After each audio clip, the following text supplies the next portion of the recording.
Welcome everybody. It's Solving the Gap Live with Thom Shea, and today I want to talk to real people about what's going on in what we call the gap. And what I call the gap is where you are right now and where you want to be, and the chaos that is experienced right now by many human beings across the planet.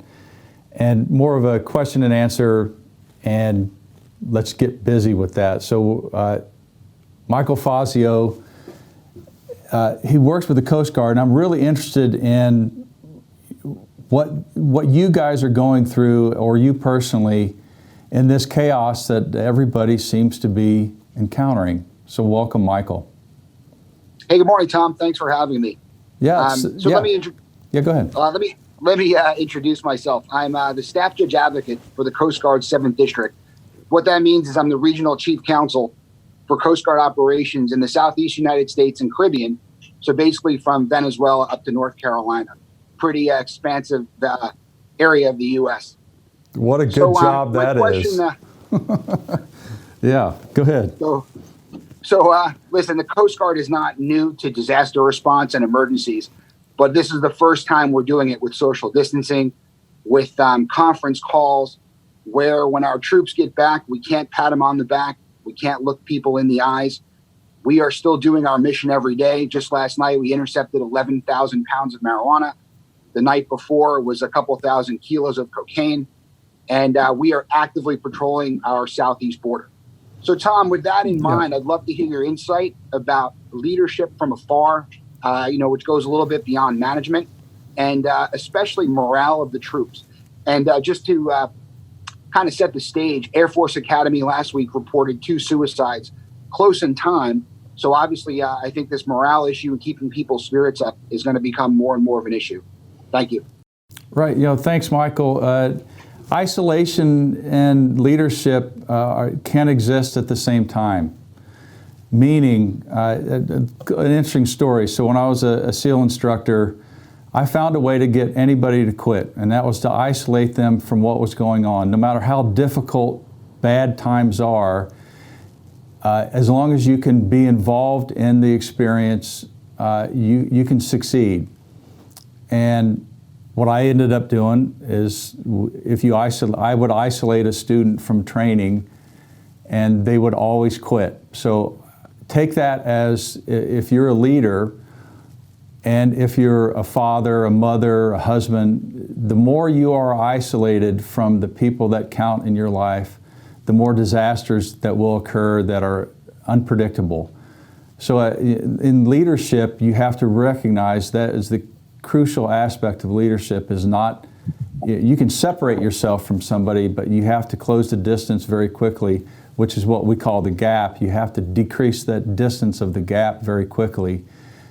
And there's a million ways to do that. Like, this is one way to virtually connect with people, whether you're in the military or in business.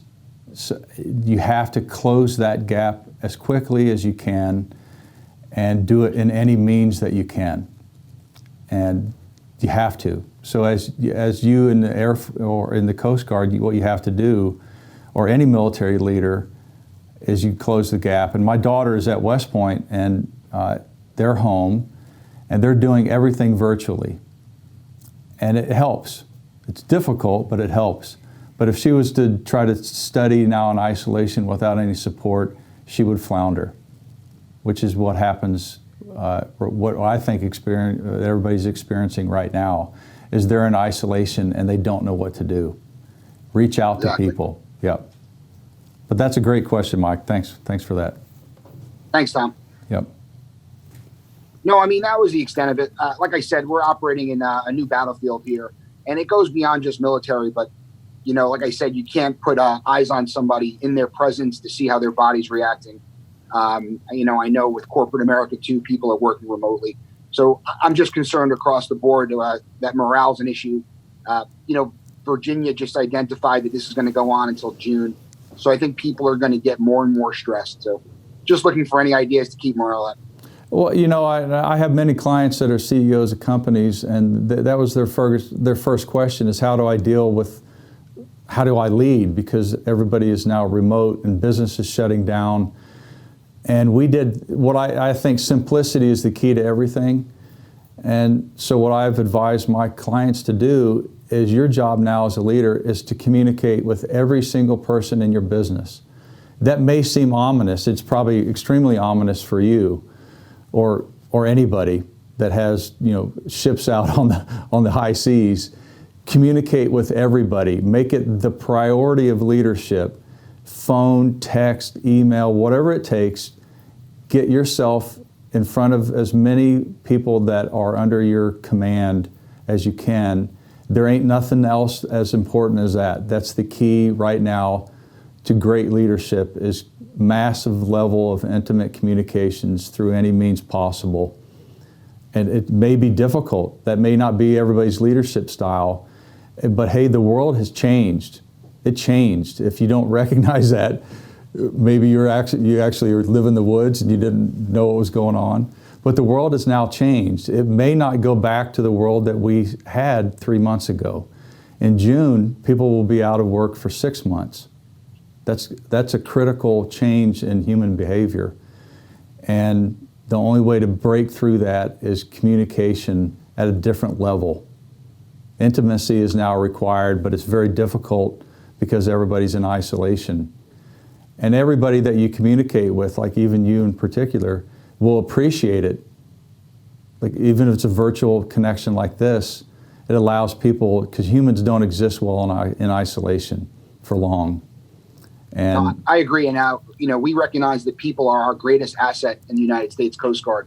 So we're going beyond just virtual town halls, but we're directing, think out of the box. So even in the off hours, conduct virtual happy hours. You need to engage with everyone on multiple levels. Yep. Yeah, and everybody, 3 months ago, everybody would have laughed at that. Now it's a reality. I have to communicate with people, and I have to do things virtually, and deal with it. It's where we are right now, and embrace it. And that's the key to where everybody is right now. Embrace where we are, and don't think it's going to go back. Agreed. Thank you. Yep. Thanks, Michael. You want to jump to Rachel? Yes. Rachel, hey, thank you for coming on. Of course. Hi, Tom. Yep. So I actually jumped on Elena Barbera is the one who told me about this Zoom call. So I have some time on my schedule today, and I jumped on. So a little bit background about myself. I'm a realtor in Boston, and I was in Elena's BNI chapter visiting this morning, and she and we met before, and I love her. Mm-hmm. So, and she spoke quite well about you before during our one-on-one meeting. So I was like, okay, this is a great opportunity for me to jump on this call and be exposed to what everyone else is going through. Mm-hmm. So, and with regards to, isolation and social distancing, I'm a homebody, so this doesn't bother me as much. But now I'm really realizing and learning that there are a lot of people who are not like me, and they really are going nuts. For example, my husband. So he is an essential worker. He drives trucks. He takes different, dock-to-dock loads. So whenever I get an opportunity, I'll jump on the truck with him, and then we'll go to Maine, we'll go to New York, and because I like being on that car ride.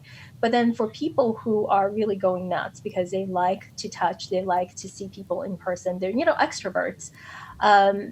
I guess for me, I have to be very cognizant of the people who are out there who are not like me, and I need to really actively be reaching out to people and see how they're doing. I do that already with my my spheres, but I feel like I'm not doing enough. So this is a good thing to be exposed to for sure. Well, and gosh, I'd like to ask a question about real estate. And I not intentionally trying to push it back to you, and I'll address what I think you asked, is what is it like now to be in real estate? Oh. Or in the sales, marketing, or whatever you do within that. Marketing, real estate is possible because the technology allows everything to happen, can be conducted over the phone, electronically, electronic signatures, virtual tours of properties, and realtors, we are out there showing properties. We're taking extraordinary precaution when we're meeting face to face with different people, wearing gloves, masks. We don't go in properties unless you absolutely have to. We don't touch anything. So, I mean, I've had closings and realtors are working, and I believe we're just deemed yesterday by the governor that we're essential workers. And but people are afraid, right? We're all emotional beings. And even if the money is there, the jobs are there, they are afraid. So they're holding back on selling, they're holding back on buying. So we're not seeing the impacts right now because we're working on deals that happened, months ago or even last month. But going forward, we are worried that the market will stop in a way. I mean, the government is doing as best as it can with rates being volatile but relatively low. So people are still buying out there. I'm working with someone from Brazil who's going to buy sight unseen. So, it's workable, but yet it's very difficult without allowing people to see the properties in person. Well, that's what Joe Caldwell and I know to be true is we call what you're experiencing the gap. It's the place where chaos happens. Everything's not clear. How you navigate the waters of the gap is difficult, even during growth times. Recognizing where, I wanted to get to know what you were experiencing. So thank you for that. And you mentioned two things. One is fear, and the other one is how I would answer it is routine. People who are very used to being social, their routine is now changed. The deal in being successful now in this experience is you have to have a routine. And if the routine has changed, you have to create another routine that doesn't involve, doing it with 15 other people. The soonest that people create a legitimate routine, and here's what I think everybody's routine needs to be, you still need to be physical. If you're in isolation, maybe you are in a small apartment, or maybe or a big house or whatever. You have to still be physical. If you can't get out because there are restrictions, commit to your health. At least an hour a day. By the way, you have time now, so that's not the excuse. And communicate with people. If it's hard, thank God it's hard.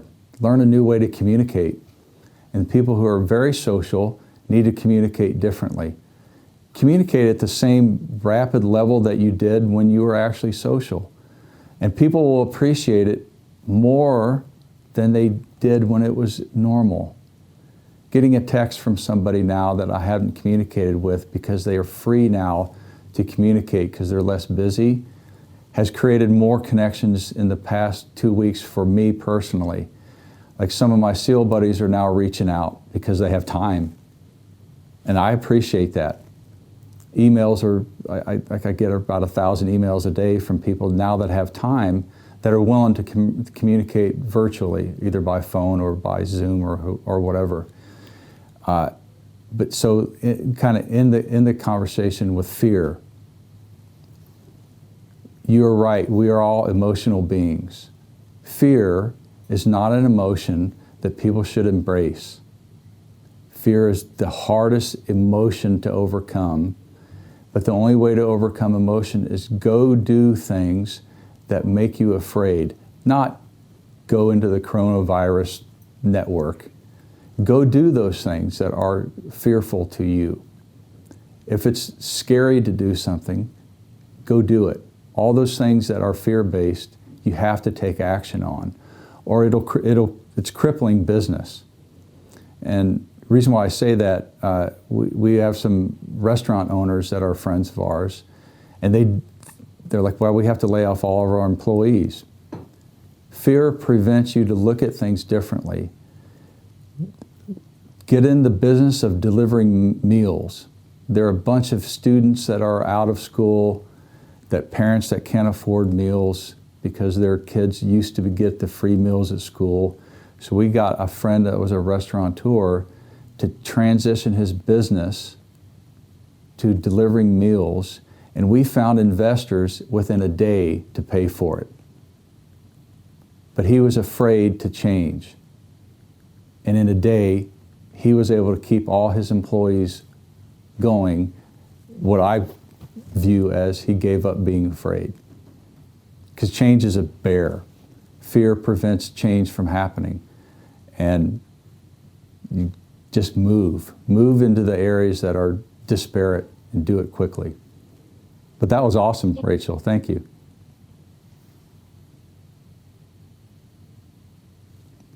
I think Jack's next, right? So Jack, you're interesting. Is that Jack? Yeah. Jack, are you on?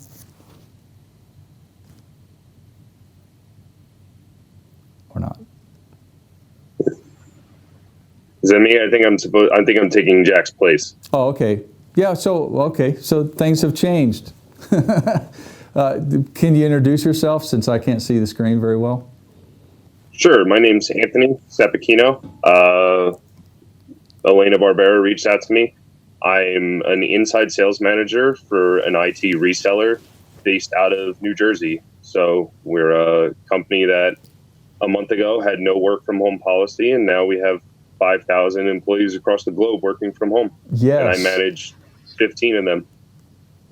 So you manage remotely, and you were not used to that. Dude, I love this conversation. So what's it like for you? I'm very lucky. So I manage what is considered an entry-level position, but I thankfully have people that have been on the team for a year to one person has been in that position for 20 years. So I manage a lot of people that are tenured, that know what they're doing.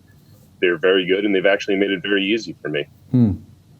What was it like to make that transition to the non-virtual world to 100% virtual? Working for an IT solutions provider, it was very easy to, it wasn't easy, but it was made a lot easier than a lot of other industries. Whereas, we have that familiarity, we have the capability ready, we just didn't utilize it. So for us, it was, the first week was very difficult, but once everyone settled into their routine, they did a pretty good job of handling it, and I'm proud of my reps. How, I'm going to ask you a question, because in isolation, various things normally happen to people.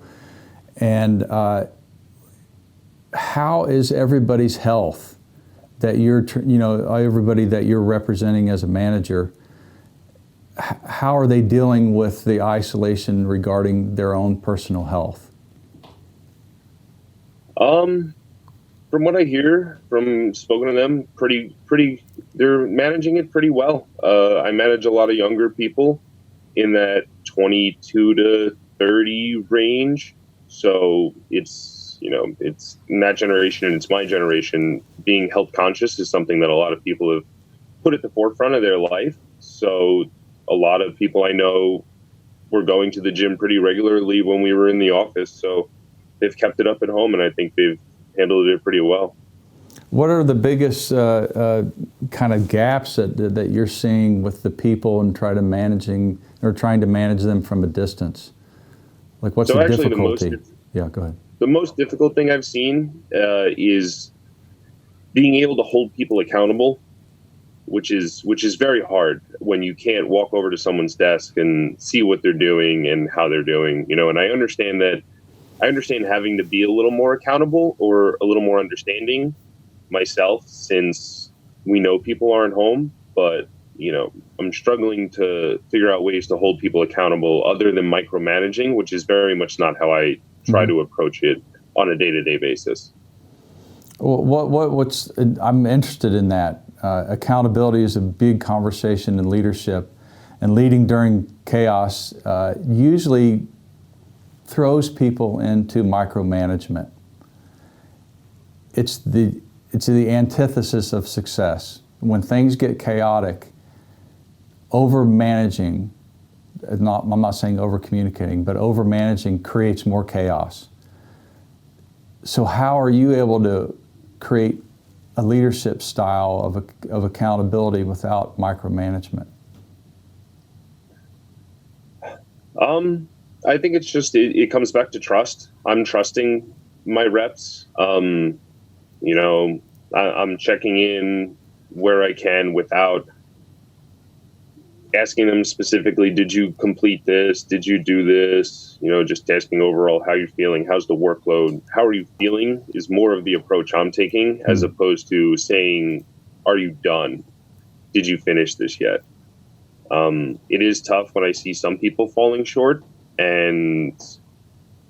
but it's really taking that approach as opposed to just asking about every specific item, more of how are you feeling? Mm-hmm. What's, if you can, I'd love to hear what their answer to that emotional question is. Across the board, it's been a little different. A lot of people are saying I'm doing okay, I'm handling it fine, but some people are. I've had one person tell me they're at their breaking point, and things that are not probably wouldn't affect them in the past are affecting them now. Yeah, it's and the first guy that came on mentioned a statistic that depression is rising.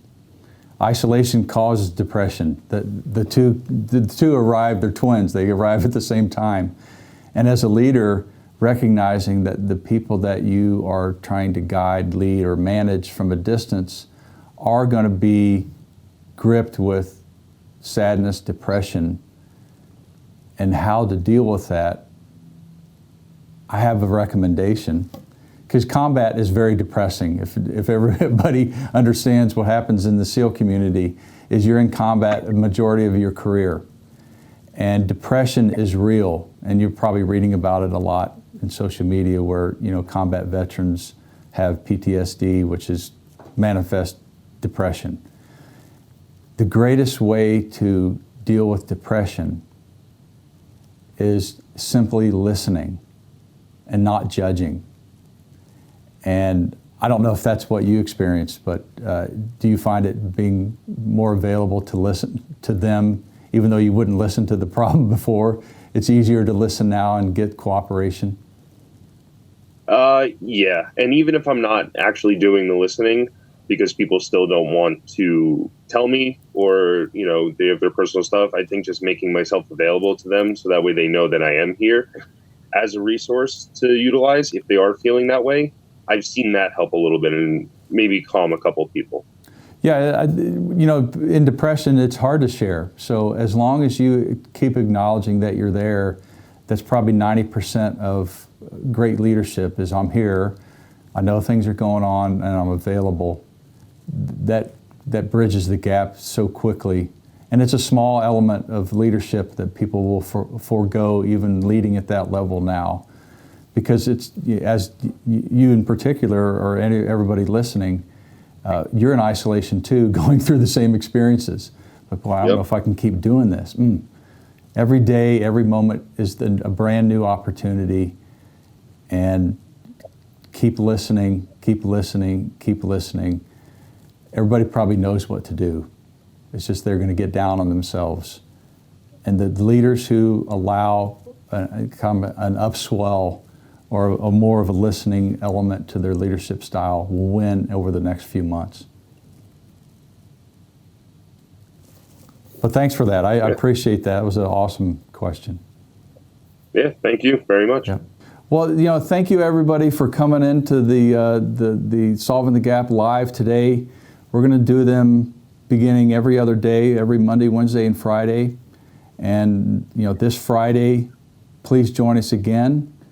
And we will bring on some great conversations and questions that will impact everybody during this chaotic experience that we're all in. And as a parting idea, everything you do matters. Everything. It actually mattered before, but it really matters now. Take care of yourself. You can do that today. If you're bored, find something new that enthralls you with the experience of learning it, and you have time. Find a new way to do your job. Find a new way to communicate with your family. They need you.